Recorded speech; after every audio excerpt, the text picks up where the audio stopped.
Smuggling हो, वो provinces के बॉर्डर्स के ऊपर स्मगलिंग हो, वो दहशत गर्दी हो, वो बड़े बड़े गैंग्स और रैकेट्स हों, इनके मामलात को हल करने के लिए कोशिश की जाए कि एक नेशनल एक्शन प्लान जो है वो तरतीब दिया गया। और इसकी बुनियाद रखी गई एपीएस के हमले के बाद। जब एपीएस का हमला हुआ और हमारे बच्चों को शहीद किया गया, पूरी कौम एक पेज पर थी, वो चाहे इस साइड पे लोग बैठे थे, इस साइड पर बैठे थे, और वफाक ने कहा कि वफाक एक बड़े भाई का किरदार अदा करेगा। और जो लॉ एंड ऑर्डर के गंभीर मसाइल हैं 18वीं तरमीम के बावजूद इस बात के कि सूबों को ऑटोनॉमी हासिल है, हम मिल बैठ के एक नेशनल पॉलिसी बनाएंगे। और आपने देखा जनाब चेयरमैन, कराची का अमन बहाल हुआ, ये मैं 2013 से 17 की बात कर रहा हूं। नेशनल एक्शन प्लान के तहत वजीर आजम खुद कराची जाते थे, कराची में बैठते थे, कराची की रोशनियां बहाल हुई, कराची का अमन बहाल हुआ। और 2013 में हर दूसरे दिन दहशतगर्द हमला करते थे, सुसाइड बॉम्बिंग होती थी, आईईडीज के तहत हमले किए जाते थे। मगर जब नेशनल एक्शन प्लान हुआ, उलमा इकराम को इकट्ठा किया गया, मीडिया को इकट्ठा किया गया, हेट लिटरेचर के ऊपर बैन लगाया गया, वॉल चॉकिंग बैन की गई, लाउड स्पीकर का इस्तेमाल जो है वो जो नफरत अंगेज तकरीरों के लिए उसको बैन किया गया। और हमने देखा कि इत्तेहाद बैनुल मुस्लिमीन ने अपना किरदार अदा किया उसके अंदर। उलमा इकराम, चाहे उनका ताल्लुक किसी भी फिरके से था, किसी भी मकतबा फिक्र से था, वो बैठे, उन्होंने कहा जी हम मुकम्मल ताउन करेंगे। और ये बड़ी कामयाबी के साथ कंक्लूड हुआ और दहशतगर्दी का खात्मा हुआ इस मुल्क से। फिर कुछ लोगों का ख्याल था कि ये तो गलत हो गया, ये तो तालिबान बड़े भले लोग हैं, ये तो हमें इनको वापस ला के बसाना चाहिए, ये तो बड़े गुड तालिबान हैं, ये तो हमारे भाई हैं, लाओ इनको वापस लाओ, सेटल्ड एरिया में ला के सेटल करो। दोनों जिन्होंने किया था, दोनों साहिबान अब अपनी सजा भुगत रहे हैं। मगर बात यह कि आज जो हम लाशें उठा रहे हैं, आए रोज कभी ये कर्नल साहब शहीद हुए, उनका तो हम जिक्र नहीं करते। जो फौज कुर्बानियां दे रही है वो किसकी खातिर दे रही है और कहां पे दे रही है?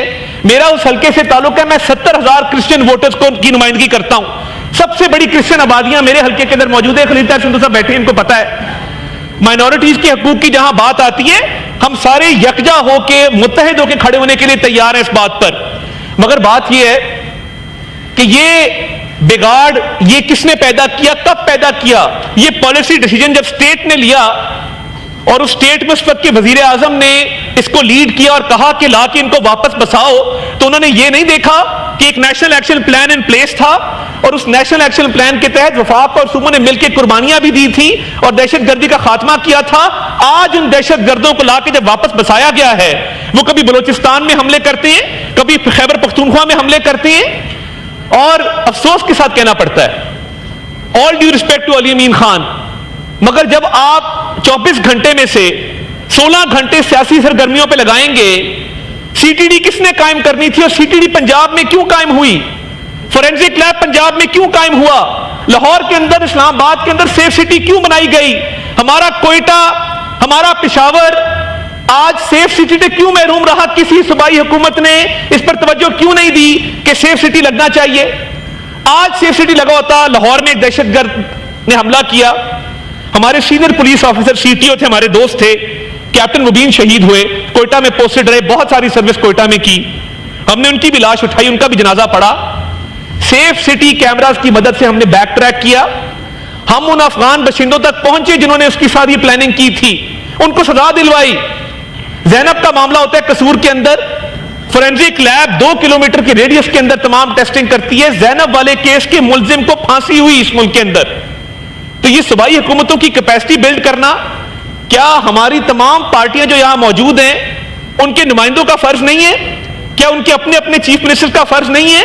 क्या वफाक 2013 से 17 कुर्बानी भी दे, दहशतगर्दी का खात्मा भी करे और मुल्क के अंदर अमन कायम भी करे, और उसके बाद एक शख्स आए और कहे नहीं good Taliban come back, welcome back, और उनको लाके बसा दे? आज जो जनूबी खैबर पख्तूनख्वा में हो रहा है उसका जिम्मेदार कौन है? तो मैं मुख्तसर ये गुजारिश करना चाहूंगा कि देखिए ये बड़े गंभीर इश्यूज हैं। दुक्की का वाकया इंतहाई अफसोसनाक है। मजदूर थे, कानकुन थे, बेगुनाह थे, बेकसूर थे। सरफराज बुगटी साहब बतौर चीफ मिनिस्टर, जी जरूर दीजिएगा, मुझे बात कर लेने जी, जरूर कीजिएगा अपनी अपनी बारी पर। सरफराज बुगटी साहब एक बहुत फर्शनास اور بہت قابل وزیر اعلیٰ ہیں، ہمیں ان پر پورا اعتماد بھی ہے، اعتبار بھی ہے، اور وہاں کی پولیس اور ایڈمنسٹریشن کے ساتھ مل کے، سیکیورٹی ایجنسیز کے ساتھ مل کے جو ہو سکتا ہے وہ کر رہے ہیں اور محنت کرتے نظر آتے ہیں۔ وہ صبح ارلی شروع کرتے ہیں، رات گئے تک وہ انہی مسائل کو حل کرنے میں لگے رہتے ہیں۔ وفاق کی پوری کوارڈینیشن ہے اور یہ مسائل حل ہوں گے انشاءاللہ تعالی۔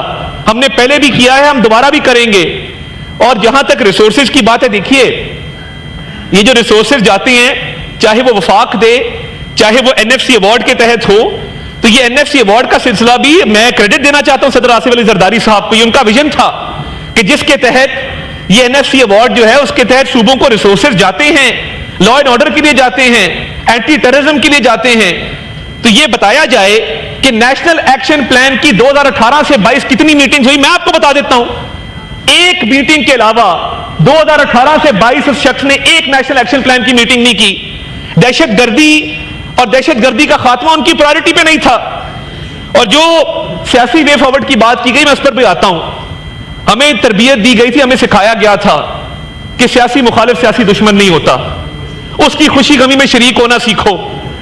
ہمیں یہ نہیں کہا گیا تھا کہ ان کی شادی بیاہ پہ مت جانا، ہمیں یہ نہیں کہا گیا تھا یہ چور ڈاکو ہیں، ان کا کوئی فوت ہو جائے تو پرسہ دینے مت جانا۔ ہمیں سکھایا گیا تھا کہ جب مخالف کرین سے گرتا ہے تو اپنی الیکشن کیمپین معطل ہوتی ہے، جب مخالف کرین سے گرے تو اس کے اسپتال میں جا کے تیمارداری کی جاتی ہے۔ یہ عرفان صدیقی صاحب بیٹھے ہیں، میاں نواز شریف نے 2013 میں بانی چیئرمین PTI کرین سے گر گئے، زخمی ہو گئے، پوری الیکشن کیمپین معطل کی، گھر جا کے تیمارداری کی۔ الیکشن کے بعد مجھے مکمل کر لینے دیجئے، بالکل ضرور بات کیجئے گا، ان باتوں کا جواب کوئی نہیں مگر ضرور سارے دیں۔ میں تو کہوں گا سارا ہاؤس کورس کے اندر اگر جواب دے دے تو بڑا اچھا ہوگا۔ تو 2013 کا الیکشن ہوتا ہے، خود چل کے بنی گالا جاتے ہیں اور اسے کہتے ہیں کہ سیاسی مخالف ہو، مگر تم بھی پاکستانی ہو، میں بھی پاکستانی ہوں، ہم چاہتے ہیں کہ اس ملک کو آگے لے کر چلا جائے، ہم مل کے اس کا تدارک کریں گے۔ Honourable minister, I would request کہ ان کے سوال میں کنکلوڈ کر رہا ہوں سر اس ملک کے اندر میں کنکلوڈ کر رہا ہوں، صرف مجھے کنکلوڈ کرنے دیں، میں کنکلوڈ کر دیتا ہوں۔ کنکلوڈ کر رہا وہ جواب دے رہے ہیں، میں کنکلوڈ کر رہا ہوں، آخری 2 منٹ ہیں، میں بات کر دیتا ہوں آپ ضرور۔